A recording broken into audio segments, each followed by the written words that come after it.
Bonsoir les amis, bonsoir tout le monde et surtout bienvenue une fois de plus sur votre chaîne d'information préférée, la Pitiata. Aujourd'hui mes chers amis, nous partons une fois de plus du côté de la République du Mali où actuellement mes chers amis, les nouvelles sont très mauvaises pour le peuple malien, notamment avec deux militaires français détachés en renfort auprès de l'ambassade de France à Bamako. On a été arrêté jeudi par les autorités ivoiriennes. L'affaire risque de tendre encore un peu plus de relations contre le Mali et la France. Deux militaires français détachés auprès de l'ambassade de France à Bamako ont été arrêtés jeudi 15 septembre à la mi-journée dans le centre de la capitale malienne. Selon une source officielle à Paris, les deux hommes ont été arrêtés alors qu'ils effectuaient une mission classique de reconnaissance aux abords de l'école française, les écrivains, afin de la sécuriser.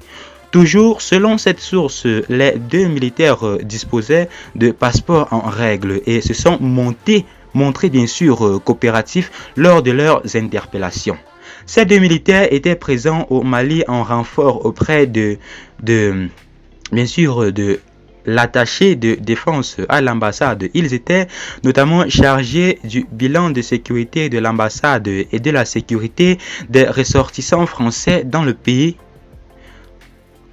côté bien sûr français. On estime que l'affaire est bien sûr en passe d'être résolue. Mes chers amis, actuellement la situation ne cesse et ne cessera de se compliquer pour le Mali. Prions vraiment beaucoup que les choses se passent très bien pour le Mali, malgré ces attaques qui ne font que subir le Mali de plus en plus, et cela tous les jours. Mes chers amis, ceci étant, tel est donc là tout ce que nous avons eu à vous déclarer aujourd'hui dans cette nouvelle partie d'information. Abonnez-vous massivement à la chaîne si cela n'est pas encore fait et activez la cloche de notification pour toujours être au top de l'actualité pour toujours être au top bien sûr de l'actualité en Côte d'Ivoire et au Mali, notamment dans toute l'Afrique. Et à tout à l'heure pour une nouvelle partie d'information. Bye bye.